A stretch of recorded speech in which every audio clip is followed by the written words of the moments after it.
ছাত্রছাত্রীরা তোমরা কেমন আছো? আশা করি তোমরা সবাই ভালো আছো।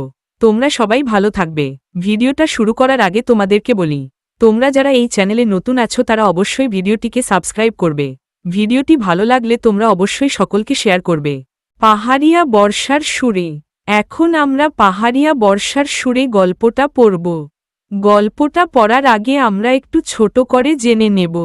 এই লেখাটি উত্তরবঙ্গের পাহাড় তরাই অঞ্চলের আদিবাসী জনগোষ্ঠীর লোকসংস্কৃতি, গান ও লোককথার এক সুন্দর পরিচয় তুলে ধরে। মূল বিষয়বস্তু: ১.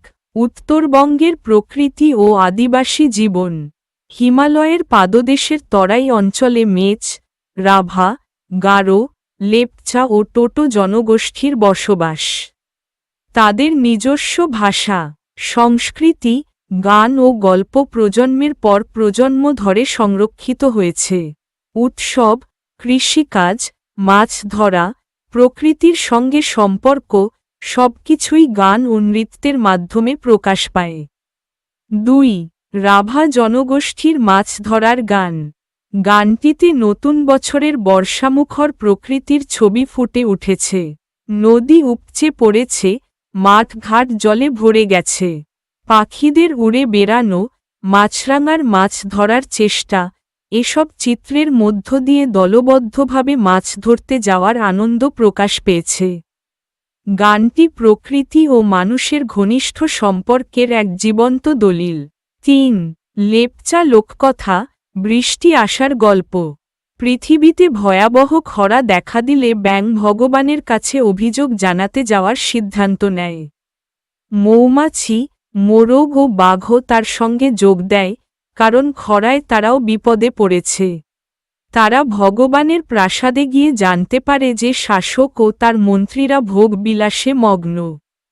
প্রতিবাদ ও সংগ্রামের ফলে ভগবান পরিস্থিতি বুঝতে পারেন এবং বৃষ্টির ব্যবস্থা করেন। সেই থেকেই বিশ্বাস করা হয়, ব্যাঙের ডাক বৃষ্টির আগমনের বার্তা। লেখাটির তাৎপর্য: এই রচনা শুধু একটি গান ও একটি গল্পের সংগ্রহ নয়, এটি উত্তরবঙ্গের আদিবাসী সমাজের প্রকৃতিনির্ভর জীবনবোধ, সমষ্টিগত চেতনা এবং মৌখিক সাহিত্য ঐতিহ্যের মূল্যবান পরিচয় বহন করে। এখানে প্রকৃতি, মানুষ ও প্রাণীজগৎকে এক অবিচ্ছেদ্য সম্পর্কের মধ্যে দেখা হয়েছে, যা লোকসংস্কৃতির অন্যতম বৈশিষ্ট্য। এখন আমরা পাঠ্যাংশটি পড়ব। পশ্চিমবঙ্গের উত্তরে হিমালয়। সেই হিমালয়ের পাদদেশে রয়েছে সবুজ বন, যার পোশাকি নাম তরাই। সেই সবুজ বনের আঁচল নেমে এসেছে নিচের সমভূমি পর্যন্ত। বনের গা দিয়ে বয়ে চলেছে পাহাড়ি নদী তিস্তা, তোরসা, রঙ্গিত। এই নদী আর জঙ্গলের আঁকে বাঁকে মেচ, রাভা, গারো, লেপচা আর টোটোদের বাস। গোষ্ঠীগতভাবে বসবাস করলেও গ্রামের আশেপাশের সমাজের লোকেদের সঙ্গেও রয়েছে এদের আত্মীয়তার সম্পর্ক। এদের প্রত্যেকের একটি করে নিজস্ব ভাষা আছে।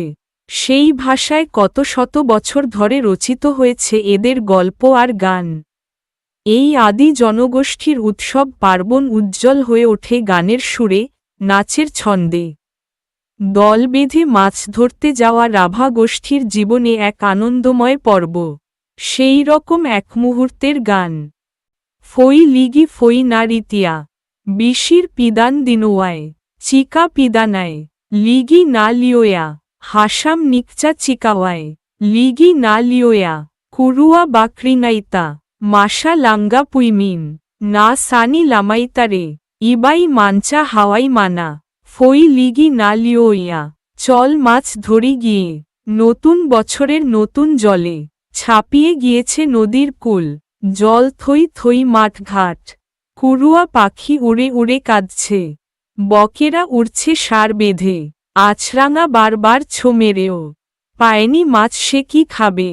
এদিকে মাছ নেই তো ওদিকে চল, বৃষ্টি আসে কেমন করে, তা নিয়ে একটি প্রচলিত গল্প আছে লেপচাদের কথার ভাড়ারে। সেই গল্পটি এরকম: একবার পৃথিবীতে খুব খরা হল। মানুষ, পশু, গাছপালা ধ্বংস হয়ে গেল। পৃথিবীর সব জন্তুরা এক হয়ে ভাবতে লাগল কিভাবে বৃষ্টি এনে পৃথিবীকে বাঁচানো যায়। ব্যাঙ স্বেচ্ছায় বৃষ্টি আনার কাজে যুক্ত হল। সে ঠিক করল ভগবানের কাছে গিয়ে তাকে জিজ্ঞাসা করবে কেন সে তার সৃষ্টিকে এত অবহেলা করছে। একদিন সকালবেলা সে যাত্রা শুরু করল। ভগবান থাকে অনেক দূরে আর তার প্রাসাদে যাওয়ার রাস্তা অত্যন্ত ক্লান্তিকর। যাওয়ার পথে ব্যাঙের সাক্ষাৎ হল মৌমাছির সঙ্গে। সে ব্যাঙকে জিজ্ঞেস করল, কোথায় যাবে? ব্যাঙ বলল, ভগবানের কাছে। বড় খরা হে। মৌমাছি বলল, বেশ চলো, আমিও সঙ্গে চলি। খরায় আমরাও নাকাল, জল নেই, ফুলের আকাল, মধু পাব কোথায়? চলার পথে পড়ে দেখা হলো মোরগের সঙ্গে। সে ব্যাঙের কাছে স্বর্গে যাওয়ার কথা শুনে রাগত স্বরে বলল, খরার ফলে সব ফসল নষ্ট হয়ে যাচ্ছে। দানা ছাড়া বাঁচব কি করে? চলো, আমিও যাব।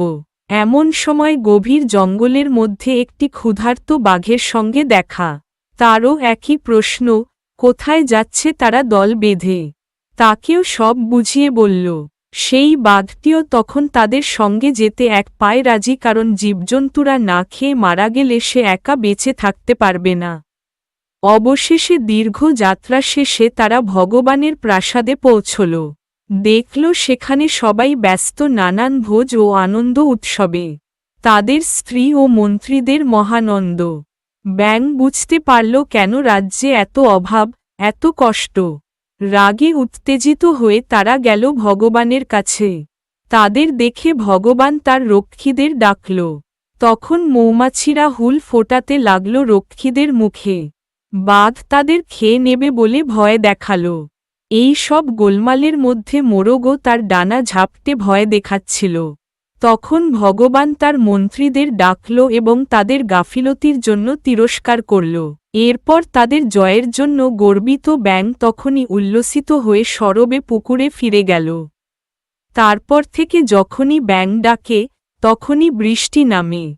রাভা গানটি পশ্চিমবঙ্গ পত্রিকার জলপাইগুড়ি জেলা সংখ্যার জলপাইগুড়ি জেলার বর্ণময় লোকসংস্কৃতি নৃত্য ও গীত নামক প্রবন্ধ থেকে নেওয়া।